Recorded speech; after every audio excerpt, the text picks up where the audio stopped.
네, 안녕하십니까. 이번 주는 여러분들 마지막 시간으로 바이오화학 제품 품질 관리에 대한 마지막 내용들 좀 같이 한번 보시도록 하겠습니다.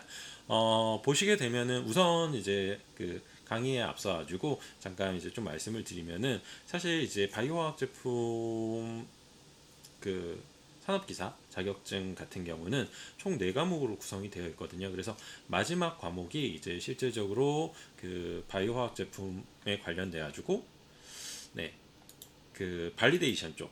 그러니까 여러분들 그 뭐였더라? 그 GMP 관련된 내용들이 굉장히 많이 들어가 있는 부분이라고 보시면 될 것 같아요. 그런데 사실 그 내용들을 이제 말씀을 못 드리고 이제 이번 학기에 강의를 마무리하려고 하고 있는데 그 내용들 같은 경우는 후에 이제 바이오 GMP라고 하는 그런 과목이 아마 개설이 될 겁니다. 그래서 이번 학기 때도 이제 바이오 GMP라고 하는 것이 그 주간 1학년 같은 경우는 개설이 돼가지고 그것들을 이제 들으실 수가 있는데 그 내용들에서 이제 좀 많이 나온다라고 보시면 될 것 같고요. 실질적으로 지금 2학년 과목이잖아요. 2학년 과목이기 때문에 여러분들은 대부분 못 들으실 수 있어요. 그런데 너무 걱정하지 않으셔도 되는 부분이 뭐냐면은 기존에 제가 이제 그 첫 번째 과목 제1과목에서 제3과목 설명을 드릴 때 사실은 이러한 내용들은 GMP라고 하는 것에 조금 그 내용들이 나와 있었던 내용이다라고 말씀을 드리면서 했던 부분들이 있어요. 그러한 부분들에서 대부분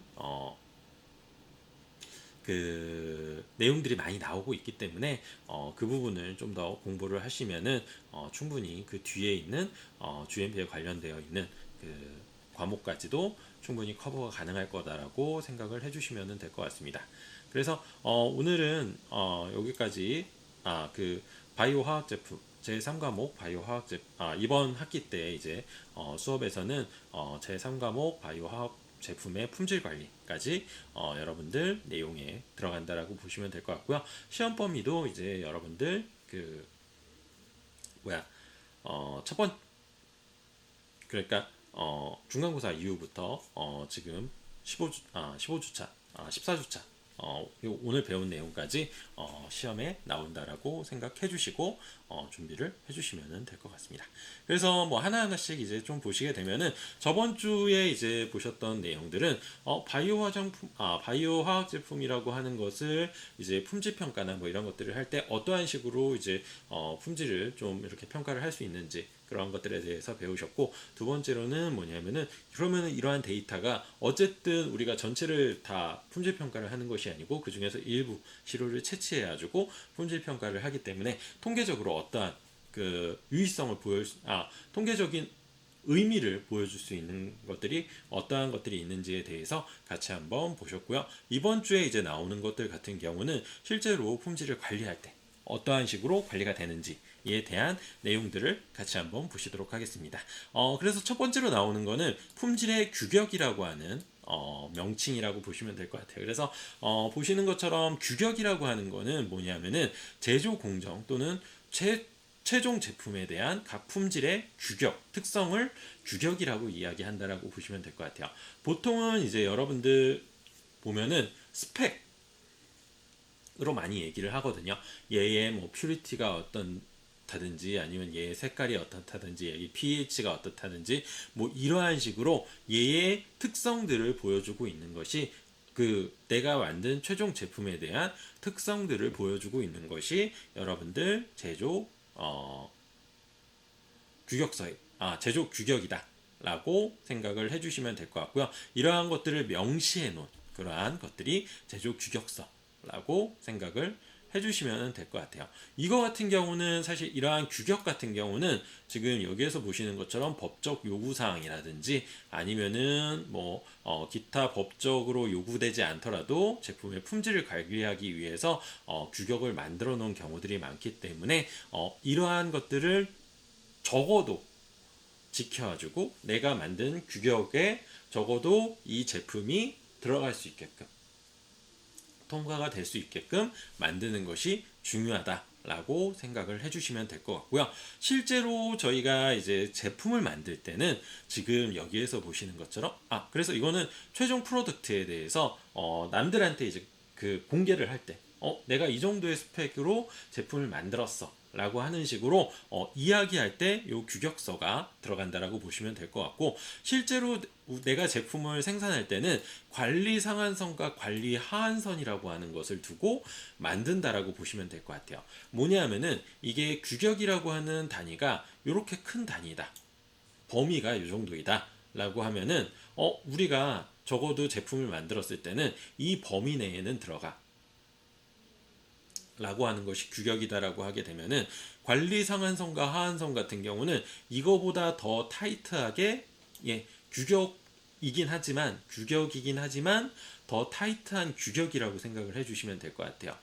그런데 이게 관리 상한선, UCL, 관리 하한선이라고 얘기하게 되는데, 이렇게 작게 만드는 이유는 왜 그러냐면은 우리가 제품을 만들 때 관리하는 규격이다. 얘는 제품이 다 만들어졌을 때 관리하는 규격, 제품을 만들 때 관리하는 규격. 이렇게 작은 이유는 결과적으로 우리가 제품을 만들었을 때, 만약에 내가 제품을 만들었다라고 하더라도 우리가 이 정도로 관리를 했을 때랑 딱 규격만큼 관리를 했을 때랑, 만약에 규격만큼 관리를 했는데 규격보다 벗어났어요. 그러면은 이 제품은 규격 내에 들어가지 않기 때문에 아예 못 파는 거가 되겠죠. 그런데 지금 여기에서 보시는 것처럼 내가 관리 상한선을 더 타이트하게 두고 관리를 했다 라고 하면은 제품이 어느 정도 나가더라도 전체의 규격 내에는 들어가기 때문에 팔 수 있는 제품이 만들어진다 라고 생각을 해주면 될 것 같습니다. 이거를 어떤 식으로 얘기를 하냐면은 뒤쪽에 나오는 불량품이라고 하는 것과 연관을 시켜서 얘기할 수 있을 것 같아요. 뭐냐면은 만약에 예를 들어서 내가 관리 상한선과 관리 하한선을 규격과 동일하게 맞춰가지고 제품을 만들었다 라고 하면은 그 규격에서 벗어나는 제품이 관리 상한선과 그 관리 하한선을 벗어나는 제품이 만들어졌다 라고 하면은 이거 같은 경우는 무조건 불량품, 절대 못 팔아요.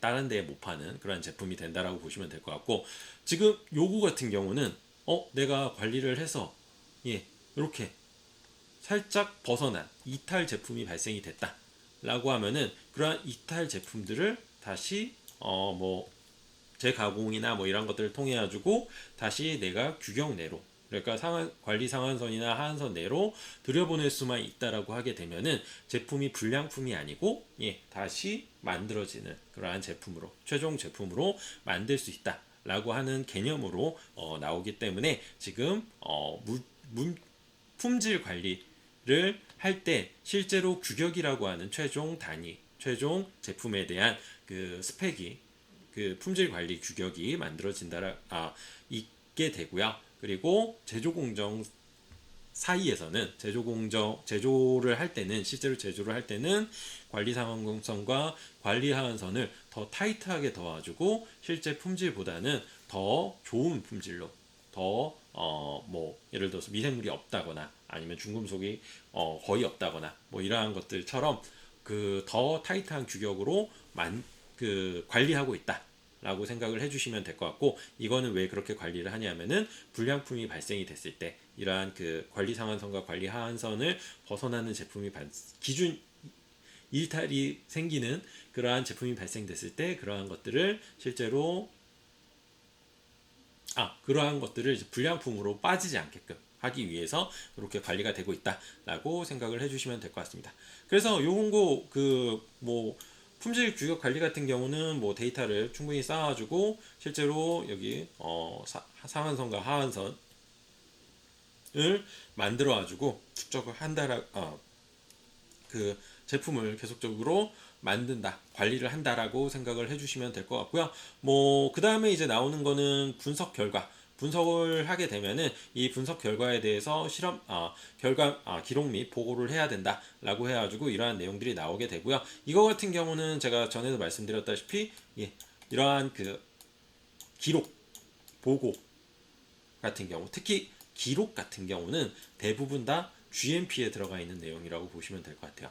뭐냐면은 내가 만약에 예를 들어서 이러한 실험을 했다라고 하는 것 자체도 지금 여기에서 보시는 것처럼 기록에 설정된 규격 또는 기준에 적합하다는 보증을 하는데 필요한 실험 자료가 모두 포함이 되어 있어야 된다라고 하죠. 그래서 시험 기록, 시험에 대해서 실질적으로 내가 기록을 한다라고 하는 거는 뭐냐면은 내가 이걸 했다. 그리고 결과가 이러한 식으로 나왔고 이 결과가 정확하게 내가 측정을 한 거다라고 하는 거를 실제로 문서상으로 만들어 놓는 것이 여러분들 GMP다. 라고 생각을 해주시면 될 것 같고 이러한 GMP를 통해서 결과적으로는 내가 어떠한 것들을 하고 싶냐면은 내가 최종적으로 만든 프로덕트가 있겠죠. 그 프로덕트에 대해서 이러한 이력을 가진 제품이다 라고 하는 거를 생산자가 미리 만들어 놓은 거라고 보시면 될 것 같아요. 그래서 내가 예를 들어서 A라고 하는 제품을 만들기 위해서 어떠한 프로세스를 준비를 해놨고 그리고 그 프로세스가 완벽하다라는 거를 입증을 해줬고 그리고 프로세스대로 운영이 됐다. 프로세스대로 내가 이거를 만들었다라고 하는 거를 기록하고 그리고 그것들을 관리했다라고 하는 거를 보여주는 전반적인 데이터가 결과적으로는 GMP다. 라고 생각해 주시면 될 것 같고 그 GMP에 따라서 이러한 그 분석 결과 같은 경우도 기록 또는 보고를 해야 된다라고 보시면 될 것 같습니다. 실제로 분석 결과 기록 같은 경우는 지금 여기에서 나와 있는 여러 개의 그 내용들을 가지고 기록한다라고 보시면 될 것 같고요. 뭐 실험 일지를 작성을 할 수 있겠죠. 그래서 이러한 것들을 이용해 가지고 뭐 결과 실험 일지를 작성을 하고 그리고 그 실험에 대해서 각각의 분석에 대해서 분석 결과들을 따로 작성해 줘야 된다. 라고 보시면 될 것 같아요. 그래서 뭐 결과 분석 보고 같은 경우는 지금 여기에서 보시는 것처럼 결과 분석 보고서를 통해 가지고 내가 어떠한 실험들을 했고 그리고 어떻게 그 결과들이 나왔고 그것들을 통해 가지고 내가 이것들이 불합격이다 합격이다 이러한 식으로 적용을 했다라고 하는 것까지도 같이 이렇게 기재를 해서 보여줘야 된다라고 생각을 해주시면 될 것 같고요. 그 다음에 이제 나오는 거는 그래서 이렇게 해가지고 실제로 내가 분석 결과에 대해서 관리를 하고 있다라고 관리를 해야 된다라고 생각을 해주시면 될 것 같습니다. 그리고 그 다음에 나오는 거는 이제 품질 관리의 기능인데요. 품질 관리 기능 첫 번째 보시면은 품질 관리의 기본이라고 해가지고 어떤 것들이 이제 품질 관리인다라고 하는 것들이 이제 나오게 되는데 품질 관리는 뭐 제조 규격을 맞춰서 뭐 요구 품질을 달성하고 제품의 효율적인 생산과 불량률을 감소시키기 위해서 필요한 모든 노력을 하는 일이라고 생각해 주시면 될 것 같아요. 즉 여기에서 보시면은 품질 관리라고 하는 거는 지금 보시는 가장 중요한 거는 제조의 규격을 맞추어서 내가 제품을 생산했다라고 하는 거를 보여주는 그러한 지표로 작용을 할 수 있다라고 보시면 될 것 같고요. 이러한 품질 관리를 하면서 실제로 생산을 하게 되면은 내가 예를 들어서 A라고 하는 제품을 만들었는데 A가 제대로 역할을 해요. 제대로 역할을 한다라고 하게 되면은 뭐 품질 검사에서도 합격이 되겠죠. 그런데 품질 검사 죄송합니다. 내가 만약에 예를 들어서 A라고 하는 제품을 100개를 만들었어요. 100개를 만들었는데 실제로 내가 이거를 품질 검사 안 하고 100개를 다 팔았어요. 100개를 다 팔았는데 그 중에서 10개가 작동을 안 한다고 뭐 환불을 해 갔어요. 그거를 일반적으로 불량률이라고 얘기를 하거든요. 그러면은 내가 만약에 예를 들어서 100개를 다 확인을 한 다음에 그 중에서 일부를 꺼내가지고 내가 실제로 확인을 해봤더니 100% 검수가 아니고 뭐 어쨌든 확인을 해봤더니 얘가 불량이 있는 거를 확인할 수 있겠죠. 얘가 한 몇 퍼센트 확률로 불량이 있을 수 있겠다. 라고 하는 거를 여러분들 확인할 수가 있다라고 보시면 될 것 같고 그거를 최소한으로 감소시켜 가지고 불량률을 최소한으로 감소를 시키는 목적으로 하는 것이 여러분들 이러한 품질 관리이다 라고 보시면 될 것 같아요. 그래서 기본적으로는 요구 품질을 달성하는 목적이 있고요. 두 번째로는 불량률을 감소시켜서 생산을 이제 효율적으로 할 수 있게끔 만들어주는 것이 이 품질 관리의 기본적인 기능이다 라고 보시면 될 것 같아요. 그리고 그 다음으로 이제 보시면은 제품에 이제 품질에 영향을 주는 요소라고 해가지고 이거는 사실 어떻게 보면은 약간 경영학적으로 이제 나오는 개념이라고 보시면 될 것 같거든요. 그래서 일반적으로 공장에서 이제 제품의 품질을 영향을 주는 생산의 뭐 주요 요소라고 해가지고 4M 이렇게 로 나오게 되는데 보시는 것처럼 원료 그리고 원료 그 다음에 기계 그 다음에 설비와 장치 마지막으로 죄송해요. 설비와 장치가 아니고 원료, 기계 그리고 사람 마지막으로 기술. 이렇게 네 가지가 여러분들 품질에 영향을 주는 그 요소다. 라고 해가지고 4M으로 일반적으로 알려져 있다라고 보시면 될 것 같습니다. 그리고 그 다음에 이제 나오는 것이 여러분들 이러한 품질 검사라고 하는 것을 결과적으로 하는 이유가 지금 여기에 나와 있는 불량품이라고 하는 것 때문에 그렇다라고 보시면 될 것 같아요. 네, 불량품 같은 경우는 지금 여기에서 보시는 것처럼 어쨌든 제품을 만들었어요. 제품을 만들었는데 제품이 사실 스펙이라고 하는 규격에 미달하는 그러한 제품들을 일반적으로 불량품이다 라고 이야기한다라고 보시면 될 것 같고요. 이러한 불량품이 만들어지게 되게 되면은 이것들이 소비자한테 어쨌든 판매가 돼가지고 소비자한테 갔을 때 고객들은 그 제품에 대해서 불만족을 느끼게 되고 그것들에 의해서 제품이 결함이 있다 라고 생각할 수 있게끔 만들어지는 그러한 요소가 될 수가 있기 때문에 제품 자체에 대해서 효율성을 떨어뜨리는 요소라고 일반적으로 이야기하고 있다라고 보시면 될 것 같아요. 그래서 앞쪽에 나왔었던 품질 관리다. 품질 관리가 왜 중요하냐? 물론 여러 가지 이유가 다 있어요. 여러 가지 이유가 다 있긴 있지만 가장 중요한 이유는 품질 관리를 통해서 결과적으로는 내가 최종적인 제품의 불량률을 줄이기 위해서 이 불량률을 줄이게 되면은 가장 좋은 게 뭐냐면은 결과적으로는 내가 100개를 만들었다 라고 하면은 예를 들어서 내가 여기에서 불량품이 20% 그냥 편안하게 만들어 가지고 불량품이 20%다 라고 하면은 내가 100개를 만들어서 판매를 한다라고 했을 때 다시 환불되고 거기에 이제 컴플레인 걸리고 이래가지고 발생되는 비용보다 그래서 최종적으로 내가 얻는 이윤보다 내가 불량률을 더 꼼꼼히 이렇게 품질 검사를 통해 가지고 더 꼼꼼히 확인을 해가지고 예를 들어서 1% 미만으로 줄인다. 그러면 100개를 팔았을 때 100개가 다 이윤으로 저희가 남겠죠. 그러한 것들이 더 효율적으로 공장에서는 더 효율적으로 경영학적으로도 더 효율적으로 작용을 할 수가 있기 때문에 그것들을 줄여나가는 과정을 거치게 된다. 그것들이 이제 품질 검사이다라고 생각을 해주시면 될 것 같고요. 그래서 품질 검사에서 물론 다른 것들도 다른 요인들도 굉장히 중요하긴 하지만 이 불량품이라고 하는 것에 대해서 굉장히 중요하게 다뤄지고 있다라고 보시면 될 것 같습니다. 그래서 첫 번째로 나오는 거는 이제 불량품과 판단 기준인데요. 이 불량품 판단 기준 같은 경우는 지금 여기에서 보시는 것처럼 한마디로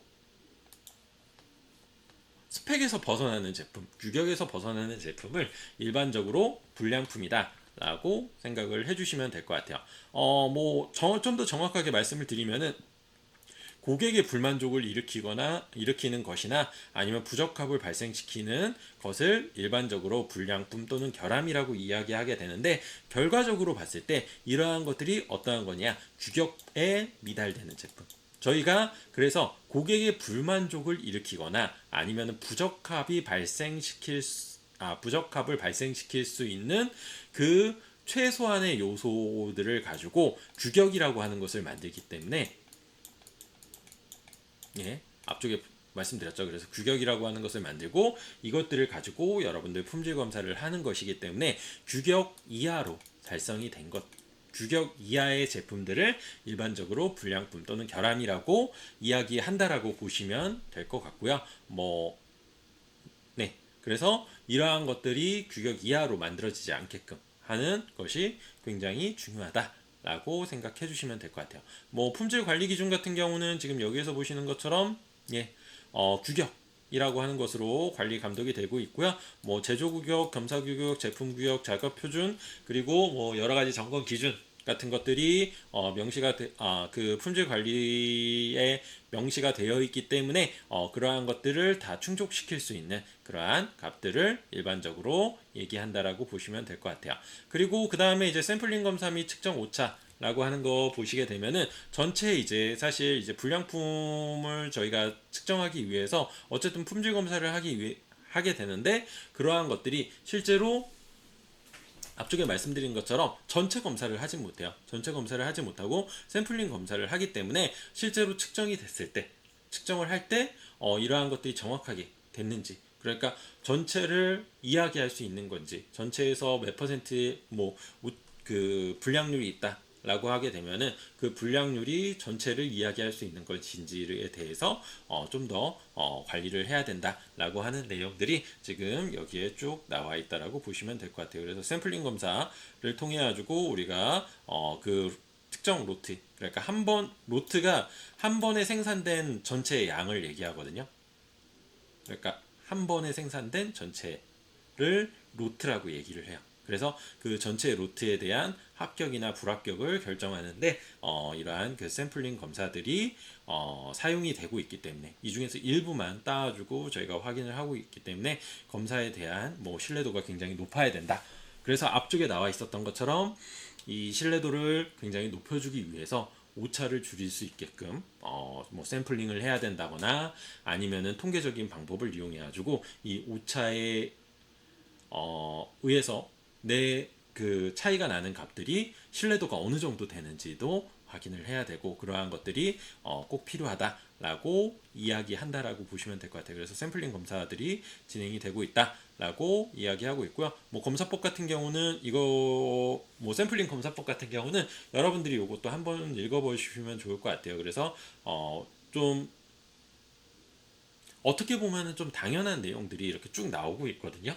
그런데 실질적으로 여러분들이 이것들을 문제 형식으로 나오게 됐을 때 조금은 이런 것까지 혹시 얘기를 해야 되나? 이러한 생각 때문에 좀 틀리는 경우들이 많아요. 그러다 보니까 이것들을 이제 한 번 정도 읽어봐 주시면은 이게 좀 당연한 내용이구나 라고 하는 것만 이해를 해주시면은 나중에 이제 문제 같은 거 푸실 때 크게 문제가 되지는 않을 것 같으니까 우선은 요 샘플링 검사법 종류와 특성 같은 경우는 나눠드린 PPT 파일을 보시면서 쭉 같이 한번 봐주시면은 좋을 것 같아요. 그리고 측정 오차 관리 역시도 동일하게 같이 봐주시면은 될 것 같습니다.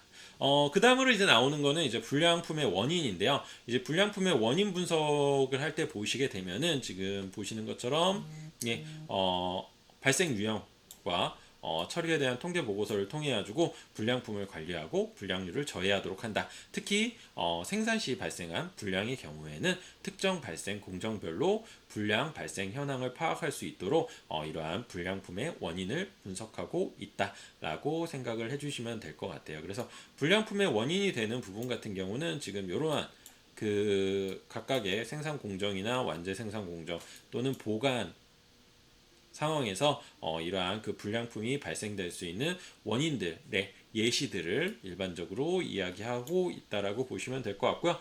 각 공정별로 이러한 식으로 내가 생산 공정에서 어떠한 이유 때문에 불량품이 발생이 됐다라고 하게 되면은 그 불량품이 발생될 수 있는 원인들을 제거할 수 있게끔 프로세스를 처리를 해줘야 된다. 그래야지 최종적으로는 이 불량품들이 점점 줄어들어가면서 내가 만드는 제품의 불량품이 최소 단위로 만들어지게 되고, 그것들에 의해서 내가 이제 회사에서 만들 수 있는 이윤이 극대화될 수 있다라고 생각을 해주시면 됩니다.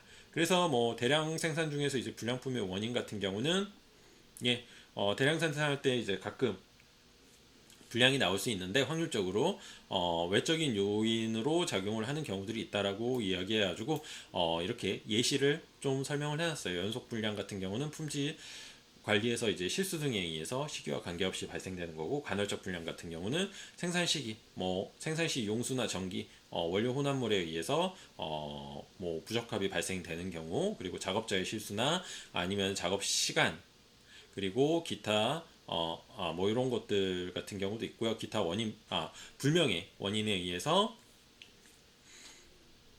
그 불량이 발생되는 경우들이 있다. 그래서 이러한 식으로 내가 생산을 했을 때 왜 불량이 발생됐는지를 1차적으로 발생 원인을 분석하게 되고요. 이 발생 원인 분석을 다 끝난다. 불량의 이제 분석을 할 때는 실제로 뭐 현장주의에 의해서 4대 원칙에 의해서 충실하게 관찰을 한다. 그래서 첫째, 둘째, 셋째, 넷째에 대한 내용들이 쭉 나와 있으니까 요거 같이 한번 보시도록 하고요. 어찌됐든 간에 이렇게 해서 불량률 다 조사를 하고, 그 다음에 불량이 다 검사가 됐으면은 이 불량률을 낮추기 위해서 실질적으로 불량을 낮추는 작업들, 그러니까 공정을 바꾼다든지 아니면은 뭐 예를 들어서 뭐 불량이 뭐 외부의 이제 용수나 뭐 이런 것들에 의해서 그 물이나 뭐 이런 것들에 의해서 발생이 됐다. 그러면은 물을 뭐 이제 뭐 새롭게 필터링 시스템을 만든다든지 해가지고 좀 더 이제 그 불량률을 감소시킬 수 있는 방향으로 우리가 그 바이오 공정들을 만들어 줘야 된다라고 생각을 해주시면 됩니다. 그리고 이제 그 다음에 이제 나오는 거 역시 불량품의 원인 분석 계속 보면서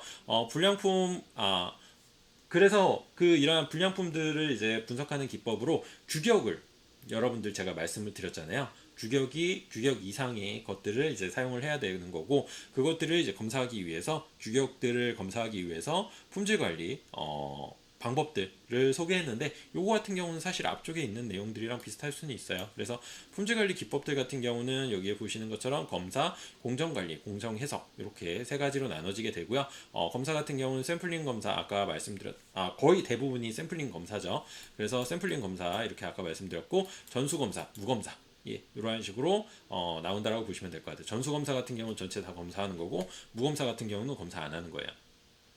요것도 사실은 품질관리 기법에 들어간다라고 보시면 될 것 같고, 좀 헷갈리실 수 있어요. 요거는 그리고 공정관리 같은 경우는 뭐 도수목표표, 히스토그램, 파레토토, 뭐 특정 요인 분석도, 공정 능력도, 관리도, 샘플링 같은 경우가 있고, 공정 해석 같은 경우도 히스토그램이나 파레토, 그리고 특성 요인 분석도, 그리고 층별 체크, 뭐 추정, 검정, 그리고 회기, 그리고 샘플링, 실험 계획법, 신뢰성 같은 것들이 이러한 품질 관리 기법에 포함이 된다라고 보시면 됩니다.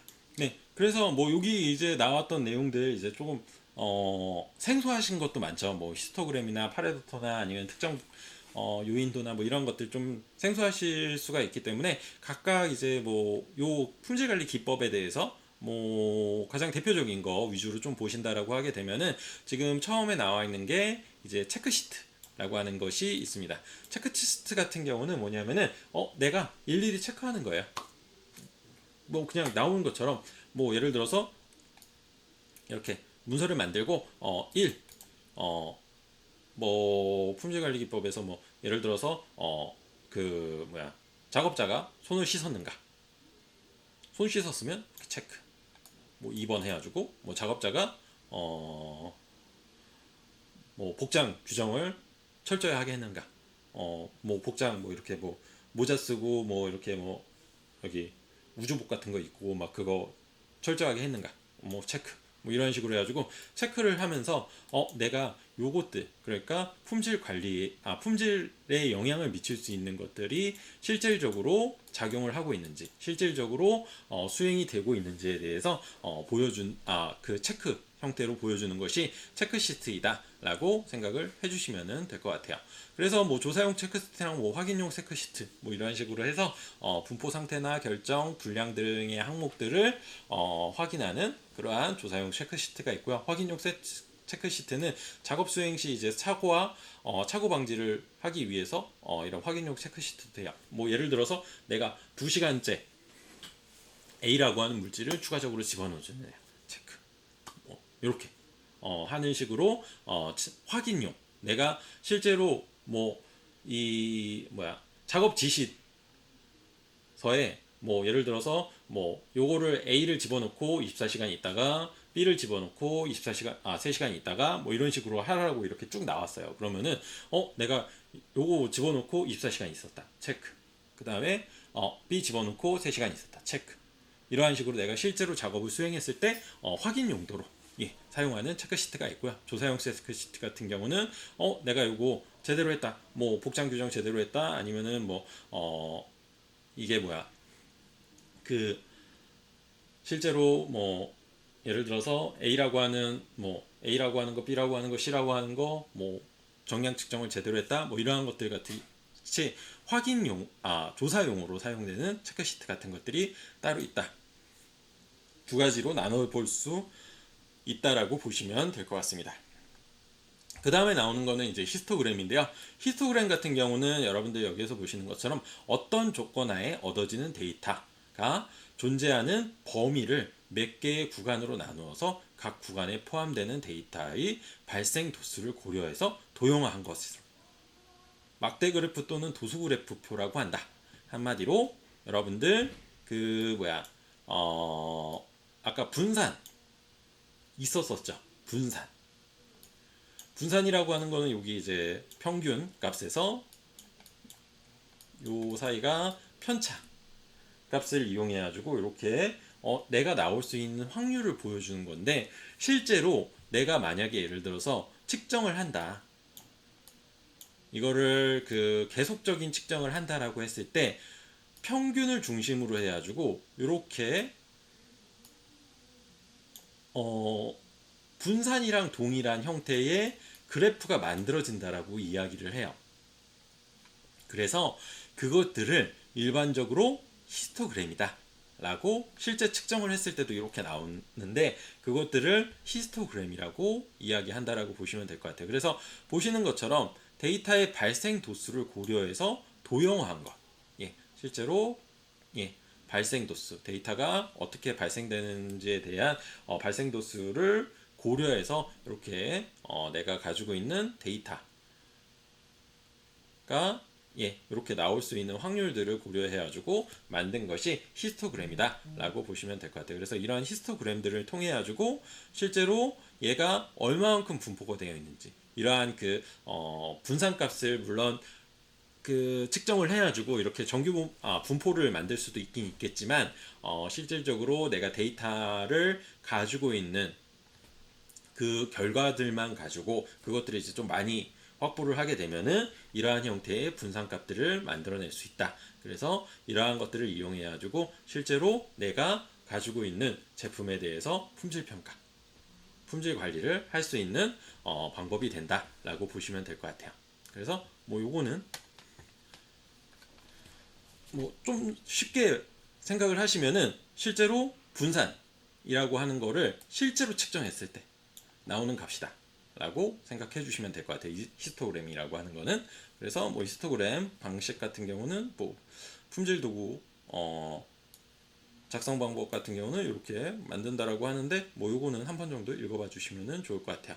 그리고 그 다음에 나오는 거는 이제 파레토도라고 하는 내용인데요. 파레토도라고 하는 거는 지금 여기에서 보시는 것처럼 현장에서 문제되고 있는 제품의 불량, 그리고 결점, 클라임, 고장 등의 발생 현상을 원인별로 데이터를 분류해서 영향이 큰 것부터 순서대로 정리해 놓고 그 크기를 막대 그래프로 나타낸 그림이다 라고 생각을 해주시면 될 것 같아요. 그래서 뭐 예를 들어서 A, B, C, D 라고 하는 원인이 있다. 그러면은 내가 A가 얼마만큼의 영향이 있고, B가 얼마만큼의 영향이 있고, C가 얼마만큼의 영향이 있고, D가 얼마만큼의 영향이 있다. 이러한 것들을 보여주는 것이 파레토도이다 라고 보시면 됩니다. 네. 그리고 그 다음에 이제 나오는 거는 여러분들 특징, 뭐 파레토도 어떤 식으로 이렇게 분석하는지에 대해서 쭉 나왔으니까 이것도 역시 같이 한번 봐주시면 좋을 것 같고요. 그 다음에 나오는 거는 이제 특성 요인도예요. 특성 요인도 같은 경우는 지금 여기에서 보시는 것처럼 어떤 일의 결과와 그것을 유발시키는 원인이 서로 어떻게 연관되고 영향을 미치는지 한눈으로 알 수 있게 생선뼈 또는 나무가지 모양으로 나타내는 기법이다 라고 생각을 해주시면 될 것 같아요. 이거는 원인이랑 결과를 예를 들어서 A라고 하는 원인들 B, C, D라고 하는 원인이 실제로 작용을 해서 A, B, C, D, E, 2가 된다. 이러한 것들을 보여주는 그러한 그림이라고 보시면 될 것 같아요. 그래서 이 A라고 하는 분량이 E라고 하는 분량이 발생이 됐을 때 어떤 것들이 더 영향을 미칠 수 있다. 더 근접적으로 영향을 미치는 요인들이 어떠한 것이고 좀 멀리 영향을 미치는 요인. 그러니까 가장 큰 영향을 미치는 요인과 가장 적은 영향을 미치는 요인 같은 것들을 이렇게 육안으로 확인할 수 있게끔 만들어낸 도표 형태가 특성 요인도이다 라고 생각을 해주시면 될 것 같아요. 그래서 이러한 식으로 지금 여기에서 보시는 것처럼 그래서 이런 식으로 이제 그 결과에 대해서 어떤 식으로 영향이 있는지를 이러한 나뭇가지 또는 생선 가시 형태로 이렇게 만들어서 가지고 멀리 있으면은 사실 이 결과에 대해서 영향이 좀 덜하다. 그리고 가까이 있으면은 더 영향이 있다라고 하는 것을 보여주는 그러한 도표라고 보시면 될 것 같아요. 그래서 이러한 특성 요인도 같은 것들을 일반적으로 사용한다라고 보시면 될 것 같고, 이거를 실질적으로 여러분들 보시게 되면은 앞쪽에 이제 나왔던 히스토그램 같은 경우는 이렇게 실제 값들을 측정할 수 있다라고 보시면 되고, 특성 요인도 같은 경우 방금 보셨던 특성 요인도, 그리고 파레토도 같은 경우는 이러한 식으로, 그리고 체크시트 같은 경우는 이렇게 체크시트를 만들어 가지고 여러분들 확인하실 수가 있다라고 보시면 될 것 같습니다. 그래서 여기까지는 이제 어떻게 보면은 이제 불량품이 만들어지고 그 불량품이 만들어지는 요인에 대해서 이야기를 했다라고 하게 되면은 그 다음으로 나오는 거는 그러면 불량품이 안 만들어지게끔 하기 위한 이러한 방지 대책을 어떠한 식으로 마련하느냐라고 하는 거를 보여준다라고 보시면 될 것 같아요. 첫 번째로는 이제 표준화가 있게 되고요. 이 표준화 같은 경우는 지금 보시는 것처럼 대량 공정에서 경제성을 높이고 불량품을 최소화하기 위해서 재료나 제조 방법에 대해서 합리적인 기준을 정하고 그 기준을 일정화시켜서, 이렇게 중요해요. 일정화시켜가지고 생산함으로써 재고는 물론이고 이제 품질이 향상되어 불량품이 최소화되는 그러한 방식이 여러분들 표준화다. 표준화는 즉 일정하게 만드는 거다. 일정화를 시켜서 만드는 그러한 기법들을 일반적으로 불량 방지 대책으로 이야기하고 있다라고 보시면 될 것 같습니다. 그 다음에 이제 나오는 거는 이제 작업 표준 이라고 하는 것이 있는데, 이 작업 표준이라고 하는 거는 뭐냐면은 어떻게 보면은 이게 GMP랑 굉장히 연관이 되어 있다라고 보시면 될 것 같아요. GMP에서는 모든 공정을 물론 서류화 시키는 게 굉장히 중요하긴 하거든요. 그런데 여기에 추가적으로 더 들어가는 것이 무엇이냐면은 모든 공정에 대해서 표준 작업 지침서라고 하는 것을 만들게 됩니다. 이 표준 작업 지침서가 뭐냐면은 내가 예를 들어서 A라고 하는 물질을 만든다라고 했을 때 1번부터 10번까지 처음부터 끝까지 어떻게 해야 된다라고 하는 것을 다 기록해 놓은 그런 문서다라고 보시면 될 것 같아요. 그래서 실제로 어떠한 작업자가 오더라도 그 작업에 대해서 교육을 받고 그리고 그 작업 지시서대로 하게 되면은 동일한 품질의 그러한 제품을 얻을 수 있다라고 하는 그러한 그 내용이라고 보시면 될 것 같아요. 그래서 이러한 작업 표준이라고 하는 것을 만들게 되고 그것들에 따라서 만드는 방식이 여러분들 불량 방지 대책의 두 번째에 포함이 된다라고 보시면 될 것 같아요. 거기 안에 들어가는 게 이제 QC 공정표 그리고 작업 지도서 같은 것들이 들어가 있는다라고 보시고 작업 지시서, 같은 것들이 여러분들 일반적으로 들어가는 내용이다 라고 보시면 될 것 같습니다. QC 공정표 같은 경우는 뭐냐면은 이 장비에 대해서 관리하는 것들을 어떠한 식으로 관리를 할 것이냐 라고 하는 것들이 공정표에 기재가 되어 있는 내용이라고 보시면 될 것 같고요. 두 번째는 이제 작업 지도서 같은 경우는 뭐냐면은 장비를 사용할 때 관련된 그러한 교육 자료 같은 것들이 이러한 작업 지도서에 들어가 있고요. 마지막으로 작업 지시서, 이게 가장 중요하긴 한데 작업자가 실질적으로 작업을 할 때 어떠한 방식으로 만들어낼 수 어떠한 방식으로 작업을 해야 되는지를 기재한 내용이 작업 지시서라고 보시면 될 것 같습니다. 네, 그리고 그 다음으로 이제 보실 거는 이제 불량품 방지 대책입니다. 불량품 방지 대책 같은 경우는 지금 여기에서 보시는 것처럼 계속 불량품 방지 대책이죠. 그래서 보시는 것처럼 품질 개선을 위한 프로젝트라고 해가지고 GMP 준수가 나와 있죠. 앞쪽에 나와 있었던 것처럼 물론 GMP라고 하는 것은 이러한 그 바이오 화학 제품을 만들 때 기본적으로 어쨌든 지켜져야 되는 것, 그리고 이것들을 만들 때 문서화를 시킨다거나 아니면은 밸리데이션을 통해 가지고 정확하게 만들어지게끔 해주는 그러한 역할을 하는 것이 GMP이긴 하지만 궁극적인 목적은 제가 아까 말씀드린 것처럼 이렇게 정확하게 만듦으로써 불량품을 최소화해 가지고 이윤을 극대화시키는 그러한 목적으로 사용이 된다라고 말씀을 드렸죠. 그래서 물론 불량품을 최소화시키기 위해서 사용되는 것이기 때문에 이러한 품질 개선을 위한 프로젝트로 GMP를 첫 번째로 꼽을 수 있다라고 보시면 될 것 같고, 두 번째는 발리데이션이에요. 발리데이션은 뭐냐면은 공정이나 시험법에 대해서 과학적인 근거와 타당성을 가지고 설계하는 것이고, 그것이 소기의 목적대로 기능을 하고 있는지를 검증하고 문서화하는 작업.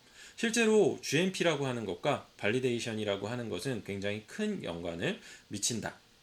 거의 동일하게 이야기하고 있어요. 그래서 보통은 이제 여러분들 GMP 교육 같은 거 들게 되면은 거기에 반 이상이 밸리데이션에 대해서 이야기를 하고 있다고 보시면 될 것 같습니다. 이 밸리데이션이라고 하는 거는 뭐냐면은 실제로 내가 뭐 품질 검사를 한다라고 하게 되면은 그 품질 검사가 제대로 이루어졌는지를 확인하는 단계라고 보시면 될 것 같아요. 그래서 모든 앞쪽에 나와 있었던 GMP라고 하는 것이 있죠. GMP라고 하는 것을 내가 이러한 그 공장 그 생산 환경에 적용을 시켰다라고 한다라고 하게 되면은 그게 실제로 작동을 하고 있는지를 확인하는 것이 여러분들 밸리데이션이다라고 생각을 해주시면 될 것 같습니다.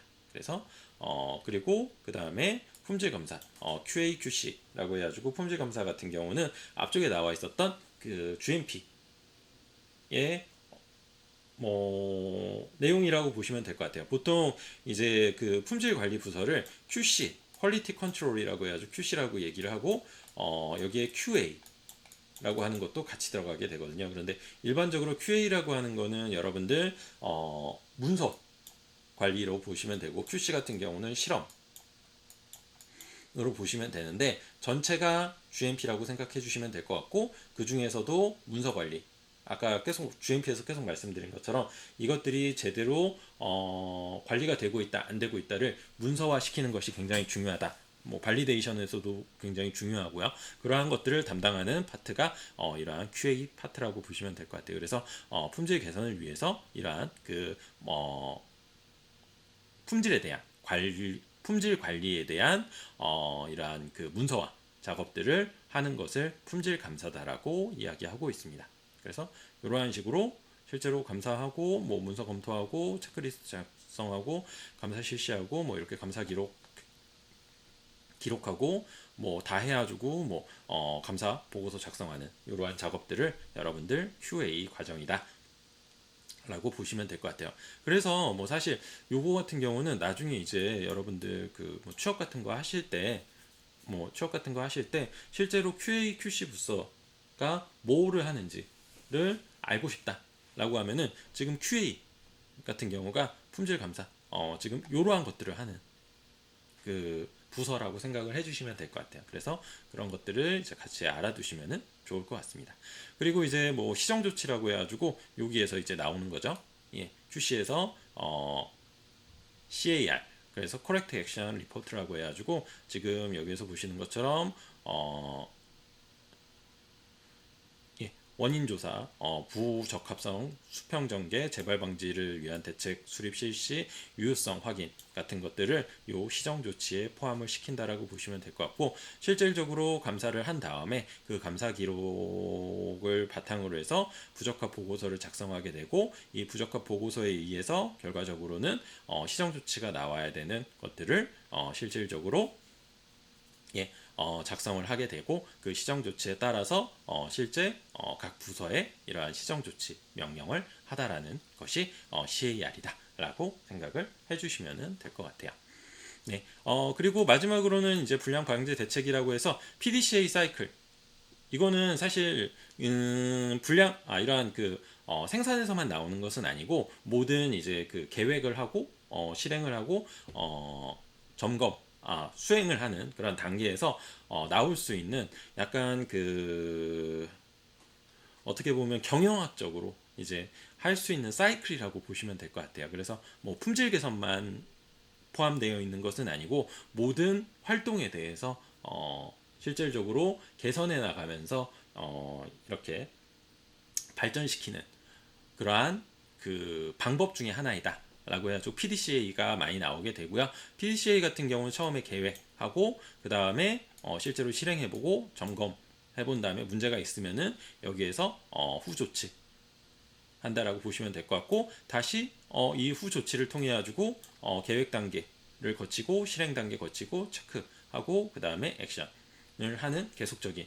그러니까 내가 이거를 해보고 문제가 있으면은 바꾸고, 해보고 다시 문제가 있으면 바꾸고, 이러한 식으로 계속적인 그 불량품을 개선해 나가는 그러한 프로세스라고 보시면 될 것 같고, 이것들을 통해 가지고 결과적으로는 우수한 그 방법으로 표준화해서 관리가 될 수 있게끔 만든다라고 생각을 해주시면 될 것 같습니다. 그래서 각각의 이제 방법에 대해서 각각의 이제 그 절차에 대해서 하나하나씩 좀 내용이 나와 있던 부분 같은 경우는 여러분들 같이 한번 읽어봐 주시면 좋을 것 같습니다. 그리고 그 다음에 이제 나오는 거는 뭐 불량품 줄이는 순서, 뭐 요거는 이제 뭐 아까 나왔던 이제 4M이나 아니면은 뭐 CP, 뭐 CKP 같은 내용들이 있는데, 요거는 크게 중요하진 않고, 4M 관련돼 가지고 불량품을 전수 검사가 아니고 실질적으로, 네, 그래서 이렇게 불량률을 줄이는 방법이 있다라고 하는 거를 좀 알아두시면 좋을 것 같고, 사실 요게 앞쪽 거보다는 지금 요게 나오는 식스 시그마 운동이라고 하는 거 좀 알아두시면 좋을 것 같습니다. 네, 이 식스 시그마라고 하는 거는 지금 여기에서 보시는 것처럼 시그마라고 하는 통계 척도를 이용해 가지고 식스 시그마 정도가 되게 되면은, 지금 여기에서 보시는 것처럼 뭐 이렇게 그 저기가 있겠죠? 분산이 있겠죠? 그래서 여기에서 이제 시그마 단위로 이렇게 나눠지게 된다라고 보시면 될 것 같아요. 분산의 척도죠. 그래서 그 분산이 나눠지게 되는데, 여기가 시그마, 여기가 2시그마, 3시그마 정도 된다라고 보시면 되고, 이것들이 6시그마 정도가 됐을 때 보시는 것처럼 100만 개 중에서 3에서 4개 정도, 그러니까 6시그마 이외의 제품들이 나올 확률은 100만 개 중에서 3개에서 4개 정도의 불량품이 나온다라고 하는 내용이랑 동일하다고 보시면 될 것 같아요. 그래서 표준품을 여러분들 정의 내릴 때 실제로 표준품 내에서 이 그러니까 평균을 기준으로 해서 평균에서 분산될 수 있는 정도가 6시그마 정도가 되게 되면은, 그 6시그마 정도의 그 범위를 넘어가는 그런 제품이 만들어진다라고 하게 되면은 그게 100만 개에서 3개에서 4개 정도의 불량품 수준이다 라고 생각을 해주시면 될 것 같고, 그렇게 만들기 위한 대책을 일반적으로 식스시그마 운동이다 라고 생각을 해주시면 될 것 같아요. 그래서 뭐 이것들을 위해서 앞에 내용과 거의 비슷하긴 해요. 앞에 내용과 비슷하게 지금 여기에서 보시는 것처럼 문제를 해결한다든지 품질 혁신한다든지 고객 만족을 한다든지 하는 식으로 변경시킬 수 있다라고 그것들을 이용해 가지고 저희가 확인할 수 있다라고 생각을 해주시면 될 것 같습니다. 네, 그래서 식스시그마라고 하는 것이 이러한 내용이었었고, 그리고 이러한 것을 통해서 결과적으로는 뭐 품질 개선을 위한 작업들을 한다. 그래서 뭐 측정 분석, 뭐 개선 통제 이 네 가지 단계를 통해서 결과적으로는 식스시그마 즉 100만 개 중에서 3, 4개 정도의 불량품이 나오도록 계속적으로 개선해가는 그러한 운동들을 이야기한다라고 보시면 될 것 같아요. 그래서 지금 여기에서 보시는 것처럼 시그마라고 하는 것이 지금 표준 전구분포를 이야기했을 때 평균이 0이고 그리고 분산이 그러니까 편차가 1인 형태의 표준 전기분포를 했을 때 이것들을 그 편차가 편차가 그 1인 상어 그 1인 것이 편차를 보통 이제 여기에서 보시는 것처럼 시그마 형태로 이야기할 수가 있게 되고요. 이 시그마 형태에서 식스 시그마 형태 여기에서 나오는 식스 시그마 형태까지 가게 되면은 요 안에 그러니까 실질적으로는 여기 지금 거의 없다시피 하는데 굉장히 미세하게 이렇게 있는 거예요. 있는 거기 때문에 요 안에 들어가는 확률 그러니까 나머지 확률이 100만 개 중에서 99만 9천 뭐 개고 여기에 들어가는 확률이 3, 4개 정도가 되기 때문에 확률이 굉장히 낮다라는 식으로 이야기한다라고 보시면 될 것 같습니다. 네, 이러한 방법이 여러분들 표준품 관리라고 보시면 될 것 같아요. 그래서 사실은 지금 여기에서 보시는 것처럼 LLS, ULS, USL 아까 이게 앞쪽에 보시게 되면은 하한선과 상한선 규격 부분에서 규격 다음에 나왔던 지금 여기에 보시는 관리 상한선과 관리 하한선을 식스 시그마 수준으로 넣어오는 것이 식스 시그마 운동이다 라고 생각을 해주시면 될 것 같아요. 그래서 이러한 방식을 통해서 여러분들 불량품을 최소화시키는 방식을 일반적으로 얘기하고 있다라고 보시면 될 것 같습니다. 그 다음에 이제 나오는 게 이제 품질 분임조 활동 및 피드백이라고 보시면 될 것 같습니다.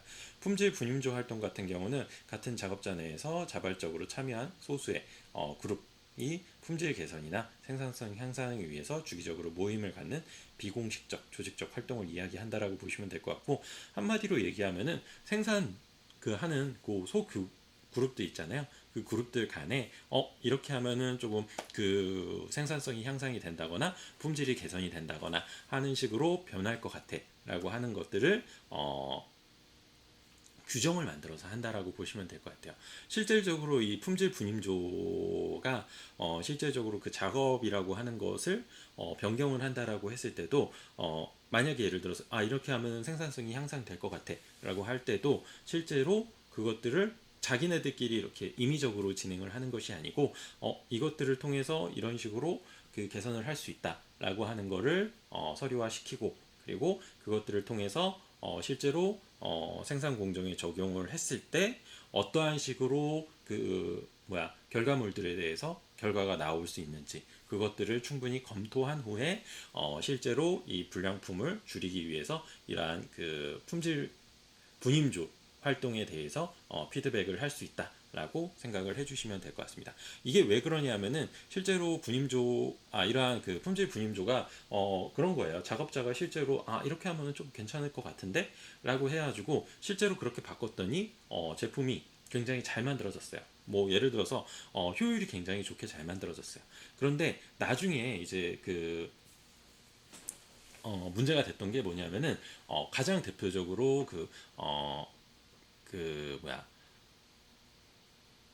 문제가 됐던 게 GMP가 궁극적으로 원래 만들어진 이유가 제가 알기로는 이제 미국에서 이러한 입던 약을 만들어내는데 이렇게 조금 바꾸게 되면은 제조 공정을 조금만 바꾸게 되면은 얘가 더 양이 많이 만들어진 거예요. 그러면은 회사의 입장에서 봤을 때는 공정만 바꿨을 뿐인데 공정만 살짝 바꿨을 뿐인데 양이 많아진 거잖아요. 팔 수 있는 내가 만드는 양이 많아진 거잖아요. 그러면은 이윤이 더 높겠죠. 그래서 그 이윤이 높게끔 이렇게 몰랐는데 나중에 이제 알고 보니까 얘가 기형아를 발생시키는 그러한 약품이 된 거예요. 기존에는 그런 부작용이 없었었는데 내가 이 제조 공정을 바꿈으로써 이 미생물들이 아니면은 뭐 화학 공정에서 얘가 내가 모르는 특정 물질이 만들어지고 그것들에 의해서 기형아가 만들어지는 사건이 있거든요. 그래서 탈리도마이드인가? 어쨌든 그 사건이 굉장히 유명했어요. 그래서 그러한 것들을 방지시켜주기 위해서 GMP라고 하는 것이 만들어졌고, 그리고 이 품질 분임조라고 하는 것 자체도 실제로는 그러한 식으로 이렇게 교체됐던, 그러니까 그 공장 내에서 임의적으로 교체됐던 이러한 그 것들이 굉장히 많았었는데, 요거를 좀 공용화시켜 조금 이제 그 스탠다드화 시켜가지고 얘네를 가지고 이러한 그 변경 사항이 변경하면은 뭔가 품질이 개선될 것 같다라고 하는 사항들을 이 품질 분임조에서 만든 다음에 그것들을 실질적으로 검증을 한 다음에 실제 생산에 이렇게 적용하는 그러한 방식으로 불량품 을 줄이는 그러한 방식으로 만들고 있다라고 보시면 될 것 같습니다. 어쨌든 이러한 피드백을 통해 가지고 품질 수준을 높일 수 있는 프로세스 개선을 이룰 수 있는 방법이라고 보시면 될 것 같습니다. 그 외에도 이제 브레인스토밍이나 뭐 브레인 라이팅이나 특성 열거법, 뭐 결점 열거법 같은 것들로 이제 이러한 그 불량품에 대해서 뭔가 그 불량품 방지 대책으로 사용을 할 수 있다. 불량품을 개선할 수 있는, 불량품을 줄일 수 있는 방식으로 사용을 할 수 있다라고 보시면 될 것 같습니다. 그 다음에 이렇게 만약에 예를 들어서 그렇게 하더라도 불량품이 어느 정도 발생이 될 수밖에 없죠. 그래서 내가 만약에 예를 들어서 이 샘플이 만들어졌어요. 그렇게 됐을 때 불량품이 만들어졌다라고 하게 되면은 이 불량품을 실제로 적당한 처리 방법에 의해서 재처리하거나 아니면은 폐기해야 된다. 한마디로 이 불량품이 만들어졌다고 하더라도 아까 말씀드린 상한선과 하한선, 요거는 규격보다 더 타이트하게 저희가 관리하고 있다라고 말씀을 드렸었어요. 그래서 얘가 만약에 넘어가는 이러한 불량품이다라고 하더라도 실제로 규격보다는 적합한 상황이 발생이 될 수가 있기 때문에 이거를 더 적합하게 재처리를 통해 가지고 이 그 불량품, 그러니까 상한선과 하한선 내에 그 관리 공정에 있는 상한선과 하한선 내로 집어넣는 재처리를 한다거나 아니면은 완전히 분리해 가지고, 그러니까 기존의 정상적인 제품과 불량품이다라고 했던 그 불량품과 완전히 분리해 가지고 완벽하게 폐기할 수 있는 그러한 방식을 이용해야 된다라고 보시면 될 것 같아요. 그래서 뭐 어려운 건 아니고 지금 여기에서 보시는 것처럼 식별 태그 등을 이용해 가지고 정확하게 식별이 돼야 되고 지정된 장소에 격리시킨다. 따로 분리를 완벽하게 한다. 격리를 해서 분리를 한다라고 생각을 해주시면 될 것 같고, 구분하기 위해서 식별 태그 같은 것들을 이용한다라고 보시면 될 것 같습니다. 그래서 뭐 이렇게 보시게 되면은 처리 방법 보시면은 폐기, 불량품의 재고를 폐기하는 방법이고요. 정상 사용 같은 경우는 불량인 채로 그대로 사용하는 경우로 불량품에 대한 정보만 관리되고 재고 수량에는 변동 수량이 없다라고 이렇게 되어 있는데, 한마디로 뭐냐면은 불량인 채로 그대로 사실 이 불량이다라고 하더라도 실제로 얘가 스펙상으로는 불량이 아닌 경우들이 있어요. 그래서 그러한 것들 같은 경우는 정상 사용되는 경우들도 있다라고 보시면 될 것 같습니다. 그리고 그 다음에 품목 대체, 불량인 제품을 해체해서 일부 제품은 다시 폐기하고 일부 제품은 사용한다. 한마디로 얘를 만약에 예를 들어 이거 같은 경우는 바이오 의약품 바이오 화학 제품은 해당되진 않아요. 해당되진 않는데 뭐냐면은 실제로 사실 대부분 바이오 화학 제품 같은 경우는 불량품이 발생이 되게 되면은 폐기를 일반적으로 많이 합니다. 왜 그러냐면은 사실은 뭐 제품마다 이렇게 제품으로 이렇게 나오는 경우가 아니고, 뭐 예를 들어서 TV다 이러면은 얘가 이렇게 딱딱 단일로 나오고, 그리고 만약에 불량품이 발생되더라도 얘만 발생되고 얘만 발생되고 옆에 거에는 영향을 미치지 않는다 라는 것이 일반적이기 때문에 사실은 뭐 얘가 조금 문제가 되더라도 뭐 리퍼로 판다든지 아니면은 뭐 다른 뭐 재처리를 통해 가지고 다시 제품을 조금만 수정해가지고 판다든지 하는 식으로도 가능하고요.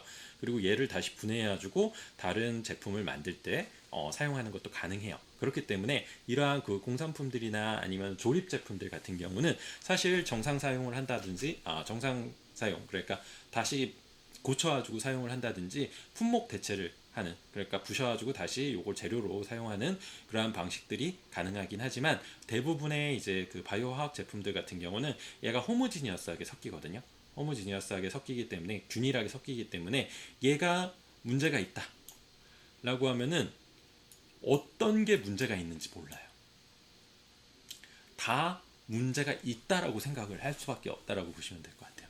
그러다 보니까 예, 그 바이오화학 제품들 같은 경우, 특히 바이오화학 제품들 같은 경우는 어떠한 불량 제품이 발생이 된다라고 했을 때는 전체를 다 다시 만드는 또는 아니면 전체를 재처리하는 그러한 공정을 거쳐서 전체에 대해서 다시 불량 판정을 받는다든지 하는 식으로 진행이 되고 있다라고 보시면 될 것 같습니다. 그래서 불량품 폐기 대책에 대해서 간단하게 보셨고 뭐 간단하게 이제 그 정확한 내용들을 보시면은 폐기 같은 경우는 완전히 사용 불가능하게 만드는 거고 그리고 일반적으로 의약품들에서 불량품 예 잠시만요. 예. 보시면은 폐기 같은 경우는 그거고 이제 회수 또는 이제 폐기 대상품 대상 의약품 같은 경우는 지금 여기에서 보시는 것처럼 예. 의약품에 실린 성상 또는 품질의 뭐 정한 기준에 맞지 않은 의약품 같은 경우 보통 스펙 규정 기준이라고 얘기하죠. 그 기준에 맞지 않는 의약품들 같은 경우나 아니면 허가되지 않은 제품 아니면은 지금 여기에서 보시는 것처럼 의약품에 정해진 의약품의 기준 그 의약품으로 정해진 기준이 맞지 않은 의약품 그리고 전부가 불결한 물질 또는 변질에 의해서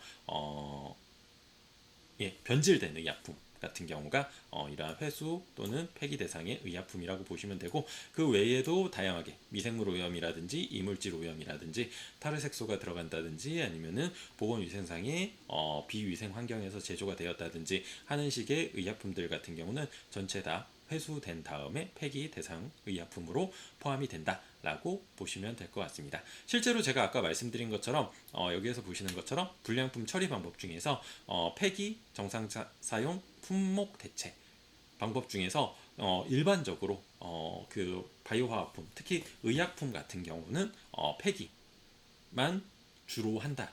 라고 제가 말씀을 드렸잖아요. 그렇기 때문에 지금 폐기만 나왔다라고 보시면 될 것 같고 의약품에서 기준으로 봤을 때는 폐기만 해요. 불량품이 발생됐다. 폐기라고 보시면 돼요. 그래서 이러한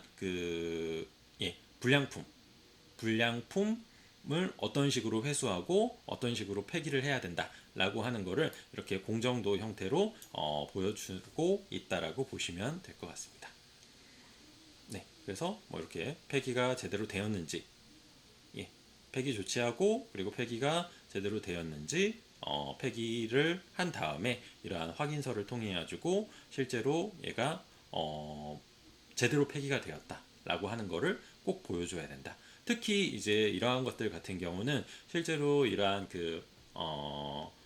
의약품 같은 경우가 어떠한 것들이 있냐면은 뭐 마약성 진통제라든지 뭐 이러한 것들 있잖아요. 그러한 것들 같은 경우는 한번 잘못 만들어졌어요. 한번 잘못 만들어져 가지고 불량품이 발생돼 가지고 저희가 다 회수를 했어요. 회수를 한 다음에 폐기를 한다라고 하고 그냥 그거를 살려놓은 다음에 다시 이제 뭐 몰래 파는 경우나 뭐 이러한 것들이 있기 때문에 있을 수 있겠죠.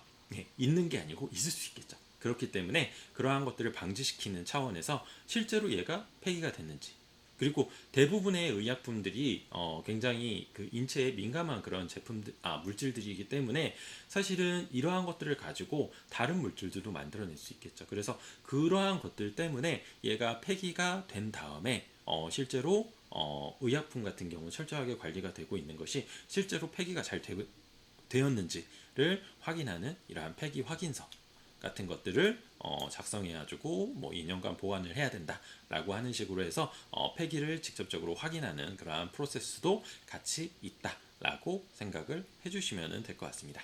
그리고 이제 불량품에 대해서 어떠한 식으로 관리 감독하냐면은 지금 여기에서 보시는 뭐 분류별 기록 것들을 이야기하고 있고요. 그 안에 이제 데이터 분석이나 시정 예방 조치 같은 것들도 같이 불량품 내용을 기록할 때 같이 보고를 한다라고 보시면 될 것 같고, 그 다음에 불량품 발생 시 처리 절차가 어떠한 식으로 진행이 됐는지까지도 이러한 불량품 관리에 대해서 불량품 관리를 하는데 굉장히 중요한 매뉴얼로 만들어지고 있다라고 보시면 됩니다. 네, 그리고 부적합품 관리 절차서를 예시로 여러분들 보실 수가 있고요. 뭐 이런 식으로 구분을 줘가지고 어떤 식으로 업무를 진행을 해야 된다. 공정검사하고 부적합품 발견하고 식별 표시하고 부적합품 보고서 작성. 그리고 얘는 다 폐기 처분 해준다. 그리고 처리 방안 2에는 처리 절차 그리고 특정 폐기 재작업하는 경우에는 전체를 재작업해가지고 재검사를 하는 식으로 진행을 하게 되고요. 요거를 불량품이 발생이 됐다라고 하게 되면은 불량품을 줄이기 위해서 시정 조치를 어떤 식으로 할 건지, 그리고 경향 분석 및 기록 유지, 그리고 지속 개선 활동 같은 것들에 대해서 작성을 해서 제출을 해야 되고, 그리고 종합 보고를 통해 가지고 얘가 실제로 불량품이 제대로 폐기가 됐고 그것들에 의해서 불량품이 개선될 수 있도록 어떠한 식으로 시정 조치를 했다라고 하고, 그러한 것들이 발생되지 않도록 어떠한 그 개선 활동들을 진행을 했다라고 하는 내용들을 가지고 종합 보고서를 작성해서 그 기록에 남겨야지 여러분들 불량품 처리가 됐다라고 이야기한다라고 보시면 될 것 같습니다. 그래서 이렇게 부적합품 통보서 같은 것들도 여러분들 보실 수가 있고요. 그 다음으로 이제 보실 거는 이제 보고 및 기록 관리예요. 보통 이제 추이 그래프를 그려가지고 뭐 흐름과 추세를 보며 불량품 관리를 지속적으로 한다라고 이야기를 했는데, 뭐냐면은 실제로 식스 시그마 운동이라고 하는 것 자체가 뭐냐면은 전체의 그 내용 중에서 얼마만큼의 이제 그 불량품이 발생됐는지 그러한 것들을 보는 거거든요. 그래서 불량품이 어느 정도로 이렇게 개선이 되고 있다, 줄어들고 있다라고 하는 것을 보여줌으로써 여러분들 여기서 보시는 것처럼 불량품 내용 기록이라든지 불량품 보고 그리고 불량품 관리 문서 작성 같은 것들을 진행한다라고 보시면 될 것 같습니다. 그래서 우선은 그리고 이제 그 다음으로 이제 보실 수 있는 거는 여러분들 여기에서 보시는 것처럼 바이오 화학 소재 제조 공정 및 제형별 품질 기준입니다. 첫 번째로 이제 품질 기준에 대해서 나오고요.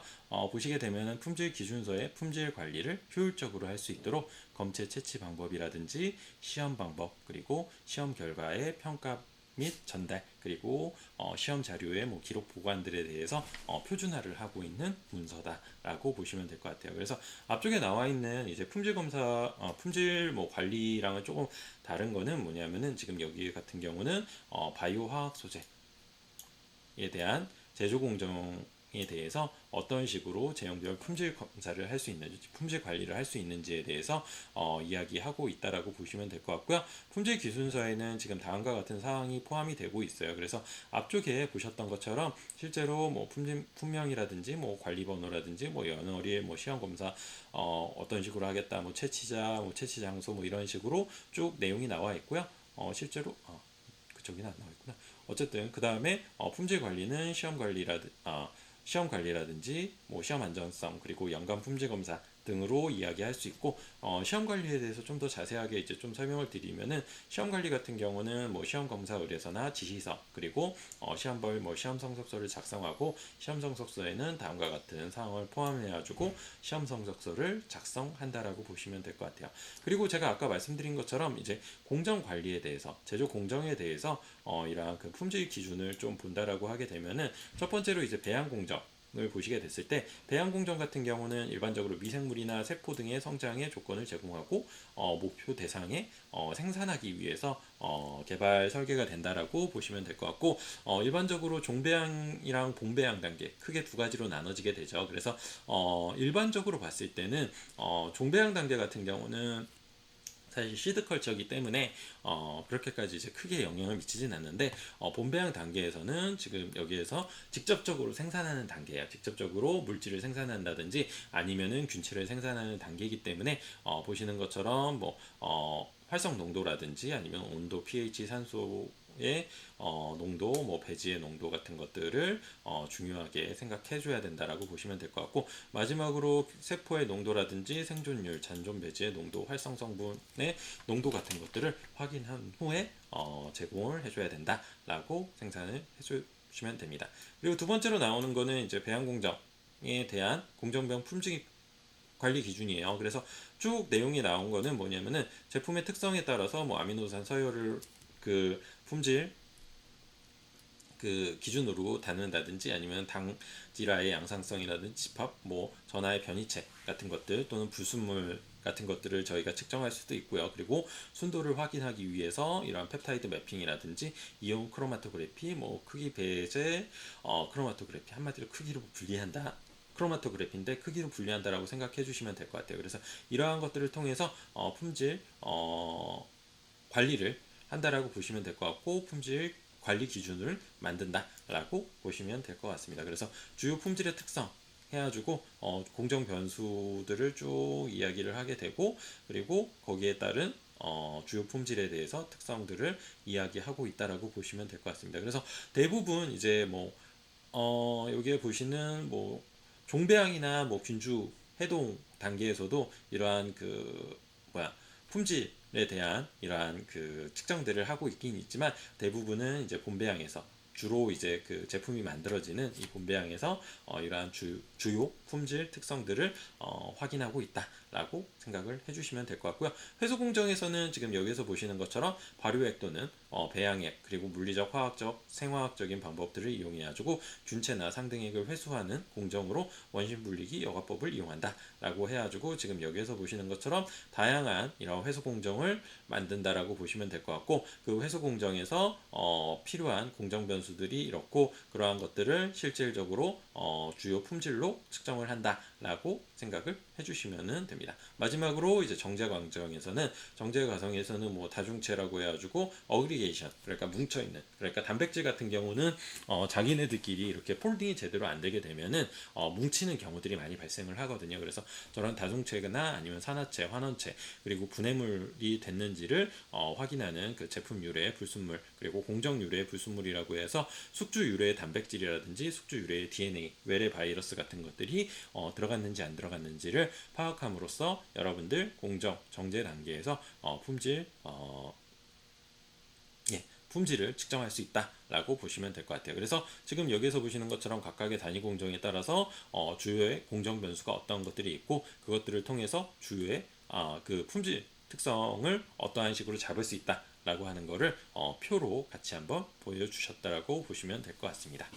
예. 그리고 마지막으로 이제 보시게 되면은 마지막으로 이제 완자 공정이에요. 완자 공정 같은 경우는 아까 이제 마지막으로 이제 정제 공정이라고 말씀을 드렸는데 얘가 이제 또 나온 이유는 왜 그러냐면은, 기본적으로 여러분들 벌크 생산 같은 경우는 여기 앞쪽까지가 완료예요. 그런데 완자 공정 같은 경우는 얘를 다시 전체를 만든 다음에, 벌크를 만든 다음에 이것들을 우리가 이제 그 소비자들이 이제 사용할 수 있게끔 나눠주는 공정이 완제 공정이라고 보시면 될 것 같거든요. 그래서 보시는 것처럼 최종 원액 공정, 최종 원액의 제조 공정은 다 만든 다음에 이제 원액 주성분이나 흡착제 버퍼들을 혼합하는 과정으로 실질적으로 물리적, 화학적, 생화학적인 반응이 일어나기 때문에 제품의 품질의 특성을 결정하는데 굉장히 중요한 공정 중에 하나다라고 보시면 될 것 같아요. 한마디로 보시게 되면은 앞쪽의 것 같은 경우는 이 약을 만든다라고 했을 때 약을 만드는 약을 벌크로, 그러니까 대량으로 만드는 그런 과정이다라고 생각한다라고 보시면 될 것 같고, 이 마지막으로 나오는 완제 공정 같은 경우는 뭐냐면은 이거를 약을 만들 때 그냥 벌크로 액상으로 만들면은 사실 사람들이 그거를 어떻게 사용할 수가 없잖아요. 그래서 뭐 1회 분량으로 아니면은 소비자가 사용할 수 있는 분량으로 나눠가지고 이제 뭐 그냥 물로 돼 있으면은 이제 그것도 이제 먹기가 굉장히 어려우니까 뭐 알약 형태로 만든다든지 뭐 이러한 것들이 실제로 이 완제 공정에 포함이 된다라고 보시면 될 것 것 같습니다. 실제로 이 공정 같은 경우는 지금 여기에서 보시는 것처럼 주성분, 원액 주성분, 아까 제가 말씀드린 벌크 성분들을 집어넣게 되고 흡착제나 버퍼 같은 것들을 혼합하는 과정이기 때문에 실제로 여러분들 소비자가 느낄 수 있는 제품의 품질의 결정에 중요한 영향을 줄 수 있다라고 보시면 될 것 같아요. 그래서 뭐 묵은 여과 공정을 통해 가지고 이러한 그 바이알이나 프리필드 제품을 만든다거나 아니면은 뭐 지금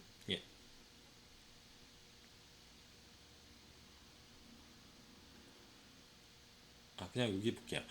보시는 것처럼 그래서 이러한 단위 공정을 통해 가지고 주요 공정 변수가 발생이 되게 되고 그것들을 통해서 주요 품질 특성들이 만들어진다. 그래서 각각의 그 공정마다 이러한 그 주요 품질 특성들을 확인함으로써 이 공정이 제대로 그 만들어지고 있는지, 공정이 제대로 운영이 되고 있는지를 확인할 수 있다라고 생각을 해주시면 될 것 같습니다. 네, 그래서 뭐 이런 식으로 실제로 여러 가지가 있기 때문에 과립제나 정제, 뭐 연고제, 액상, 주사제 같은 경우도 각각에 따라서 조금씩 다른 이러한 그 공정 검사 항목들을 가지고 있다라고 하는 거를 쭉 보여줬다라고 보시면 될 것 같아요. 그래서 요거는 사실 전체를 요 공정 항목 예시를 보여준 거라고 보시면 될 것 같아요. 그래서 뭐 정제냐 아니면 캡슐제냐 주사제냐 뭐 분말이냐 뭐 이런 것들에 따라서 각각의 이제 검사들을 할 수 있다라고 하는 거를 보여줬다라고 보시면 될 것 같습니다. 그래서 그러한 그 검사 항목들을 하나하나씩 보시게 되면은 함습도 같은 경우는 고형 제제 일반적으로 뭐 가루 형태나 알약 형태 있죠. 그러한 것들에 대해서 수분 함량을 본다라고 보시면 될 것 같아요. 그래서 실질적으로 그 안에 수분 함량이 일정 수준 이하로 되어야지 실제 그 제품에 대한 안정성이 굉장히 높을 수밖에 없기 때문에 뭐 수분 함량이 어느 정도 이상 되게 되면은 미생물 오염이 될 수도 있고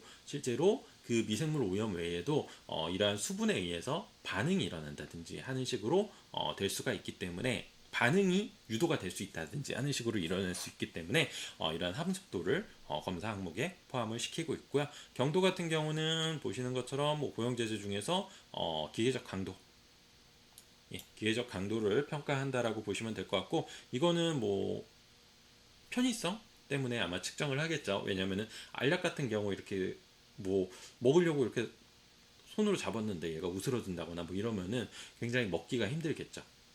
그리고 뭐 나중에 나오겠지만 이제 붕해도나 뭐 이런 것들도 나올 텐데 그런 붕해도 같은 경우는 어느 정도 그 붕해도를 유지하면서 경도 같은 것들이 기계적 강도가 어느 정도 유지가 돼야지 실제로 그 고형 제재로서 역할을 할 수 있다. 그렇기 때문에 기계적 강도를 평가한다라고 보시면 되고요. 마선도 같은 경우는 지금 여기서 보시는 것처럼 경도와 비슷하게 소정의 특유의 품질을 나타내는 특성이야. 진동이나 충격을 가했을 때 생기는 정제의 마모 정도를 얘기한다. 한마디로 그 고형 제재에 뭐 진동이나 충격을 가했을 때 어느 정도 마모가 되는지 그런 것들을 이제 보는 보는 품질 검사 기준이라고 보시면 되고요. 질량 편차 같은 경우는 뭐냐면은 실제로 알약이 만들어졌다라고 하면은 그 차이의 편차가 얼마나큼 있는지. 예를 들어서 1g짜리 알약을 만들었다. 라고 하게 되면은 모두 다 1g이어야 되잖아요. 그런데 실제로 그 제형을 만들었을 때 얘가 조금 더 들어갈 수도 있고 조금 덜 들어갈 수도 있어요. 기계적으로 오차 때문에.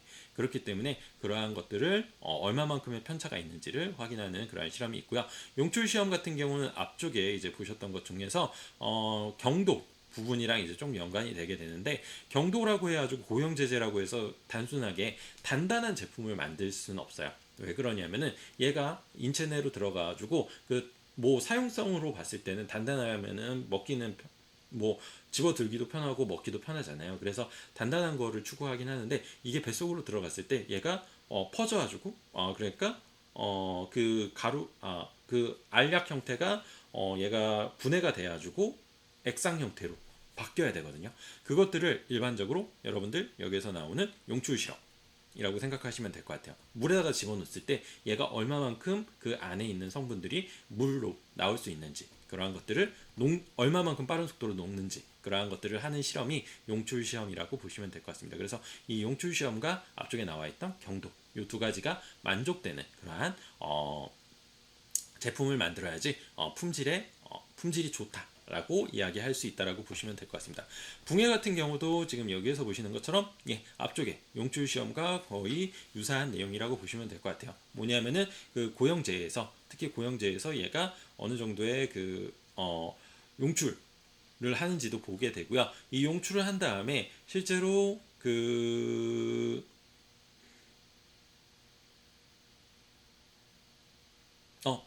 요것도 그 앞쪽에 나오는 용출 시험과 거의 유사한 개념으로 생각해 주시면 될 것 같아요. 그런데 요거는 좀 다른 개념이긴 한데 조금 다른 건 뭐냐면은 요거 같은 경우는 이제 수분에 의해서 알약이 경도가 점점 낮아지면서 얘가 으스러지는 속도라고 보시면 될 것 같아요.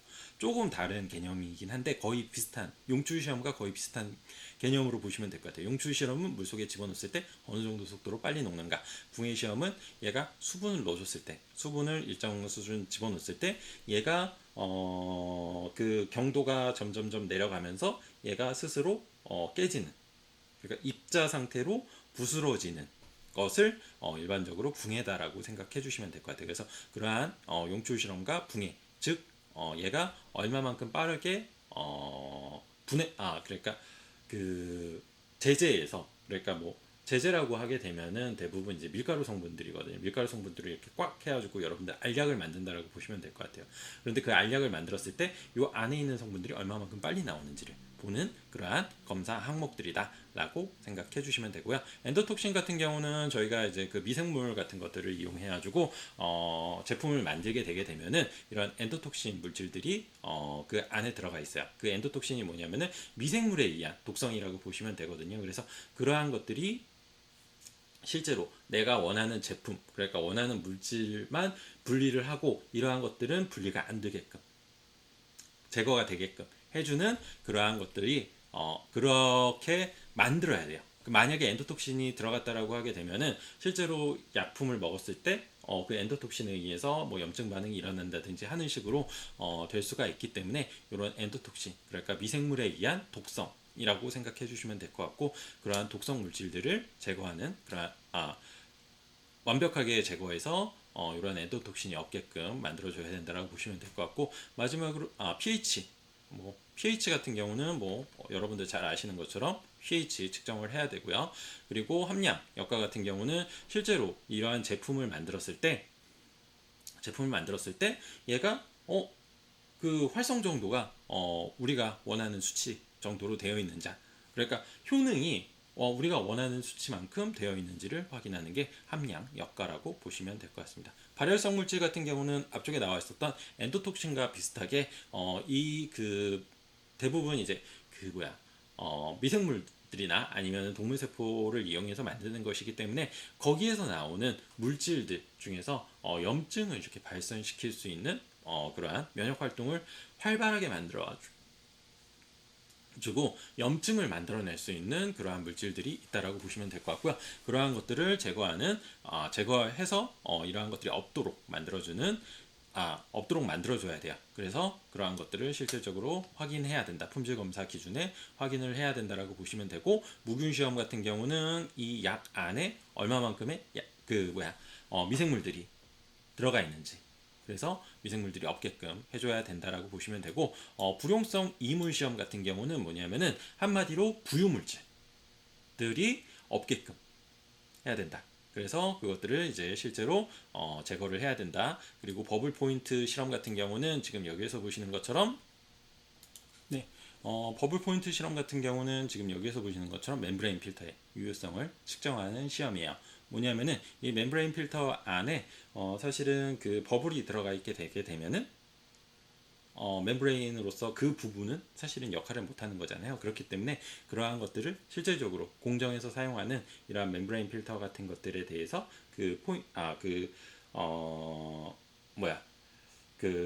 버블에 의해서 작용을 못하는 그러한 부분이 있는지 없는지를 확인하는 시험이라고 보시면 될 것 같습니다. 그리고 기밀도 시험 같은 경우는 시험 주사제에서 감압으로 기밀도를 시험하는 내용이라고 보시면 될 것 같고요. 실제로 감압 상태에서 이제 감압을 시켜서 이제 사용하는 방법이라고 보시면 될 것 같아요. 그래서 이렇게 해가지고 이제 이상 조치가 발생이 되게 되면은 사실은 이제 GMP에 따라 가지고 여기에서 보시는 것처럼 품질 관리 자체는 이제 시험 기록서와 이제 표준 작업 지침에 의해서 진행이 되게 되고요. 그리고 이것들에 의해서 문제가 발생되는 이상 제품이 발생됐다라고 하면은 시험자가 이제 감독자에게 보고를 하고 실험 책임자 그리고 QC 책임자에게 보고를 한 다음에 이러한 것들이 왜 일어났는지 이러한 것들이 왜 일어났는지를 파악하는 그러한 실험들을 해야 된다라고 보시면 될 것 같고, 이렇게 품질 관리에서 이상이 발생되는 경우에는 지금 여기에서 보시는 것처럼 기준 일탈이라고 하는 식으로 여러분들 이야기한다라고 보시면 될 것 같아요. 그래서 기준 일탈에 대해서 즉 앞쪽에 나왔었던 불량품 있죠. 불량품이긴 한데 이 기준 일탈 제품 같은 경우는 앞쪽에 아까 보셨던 것처럼 중에서 상한선과 하한선 있죠. 그 상한선과 하한선을 벗어난 제품이라고 보시면 될 것 같아요. 그래서 이것들을 통해 이것들을 작업이나 이러한 것들을 통해 가지고 다시 원상 복구를 시킬 수 있는 그러한 상태다라고 보시면 될 것 같고, 그것들을 일반적으로 기준 일탈이라고 보시면 되고, 그것들에서 이렇게 했는데 안 됐다. 그래서 얘는 폐기를 해야 된다. 그렇게 되게 되면은 불량품으로 판단을 할 수 있을 거라고 보시면 될 것 같습니다. 그래서 실제로 실험실에서 시험 결과 발생 원인을 이런 식으로 보고하게 되게 되고요. 기준 일탈이라고 하는 것 자체를 좀 여러분들 잘 알아두시면 좋을 것 같아요. 네, 그래서 기준 일탈이라고 하는 것이 발생이 되게 되면은 실제로 이러한 것들을 즉각적으로 보고를 하게 되고, 그러한 것들이 이제 기준 일탈이 발생되는 원인을 파악한 다음에 그것들에 대해서 후 작업을 한다든지 아니면 폐기 절차를 진행한다 라고 생각을 해주시면 됩니다. 네. 그 다음으로 이제 나오는 거는 이제 공정관리도고요. 공정관리도의 정의나 이러한 내용들 쭉 이제 나오게 되는데, 요거 같은 경우는 이제 저희가 최종적으로 우선은 배우시긴 배우셔야 되는데, 사실 이 뒤쪽 내용 같은 경우는 이제 그 내용상으로 봤을 때 조금 바이오화학 제품에서 품질 관리하는 조금 먼 부분이 있어요. 그리고 경영상으로 이제 좀 연관되어 있는 부분이 많기 때문에 이 부분은 우선은 좀 넘어간다라고 보시면 될 것 같고요. 실제로는 공정관리 단계별 분석이라든지 이러한 것들을 쭉 보시게 될 텐데, 요번 학기 때는 여러분들 여기까지 그 앞쪽에 나와 있는 것처럼 품질 관리에 대한 이상 발생 시 조치 방법까지 해가지고 여러분들 요번 학기 수업을 마무리하도록 하고요. 요번 학기 같은 경우는 아무래도 이제 요번 학기 같은 경우 이제 여러분들 제가 말씀드린 것처럼 바이오화학 제품 산업기사라고 하는 것에 대해서 전반적으로 이렇게 배운 내용이기 때문에, 여러분들도 이제 후에 이제 이런 쪽으로 좀 더 공부를 하고 싶다라고 하시면은 사실은 저희가 이제 가지고 있는 NCS, 그러니까 인터넷에서 이렇게 찾아보시면은 NCS 기준이라고 하는 것이 있어요. 그 NCS 기준에서 사실 여기 저희가 처음에 봤던 어디 나온다라고 하는 거 있잖아요. 첫 번째 과목은 어디에 나오고, 두 번째 과목은 어디 나오고, 세 번째 과목은 어디 나오고, 그러한 내용들을 비교해서 보시게 되면은 거기에 다 나와 있어요. 그래서 나중에 이제 또 공부를 자격증을 위해서 공부를 하신다라고 했을 때는 그 내용들을 주로 봐주시면 좋을 것 같고, 특히 물론 이론 과목 같은 경우는 그냥 이러한 식으로 해서 문제집을 산다거나 아니면은 이러한 수업을 들어가지고 충분히 가능하긴 한데, 사실 이제 실습, 그러니까 1차가 이론이고 2차가 실습이거든요. 그런데 실습 같은 경우는 크게 두 가지로 나눠지게 돼요. 뭐냐면은 내가 어떠한 상황을 주고 이럴 때 어떻게 해요? 라고 하는 구술 형태의 평가 방식이 하나가 있게 되고요. 그게 이제 반 정도 나온다라고 보시면 될 것 같고, 나머지 반은 실제로 워킹을 하는 거라고 보시면 될 것 같아요. 그런데 그거 역시도 지금 여기에서 보시는 것, 제가 아까 방금 말씀드린 것처럼 NCS라고 하는 기준에 사실은 수행 학습 모듈을 찾아보시게 되면은, 각각의 이제 NCS 역량별로 학습 모듈을 찾아보시게 되면은 그 학습 모듈에 어떠한 수행이 있다 뭐 그 수행을 하는 실습 내용들이 나오게 돼요. 그래서 그것들을 보시게 되면은 내가 실제로 그것들을 이제 평가를 진행할 때 뭐 그런 그 실습 평가를 진행할 때 이런 식으로 해야 되는구나라고 하는 거를 여러분들 잘 아실 수 있기 때문에 실제로 그 예, 그 내용들을 보시고 실습까지도 그 NCS 그 학습 모듈을 보시고 사실은 그 2차 평가까지도 충분히 준비가 가능하다라고 보시면 될 것 같습니다. 그래서 그러한 식으로 좀 준비를 해주시면 좋을 것 같고요.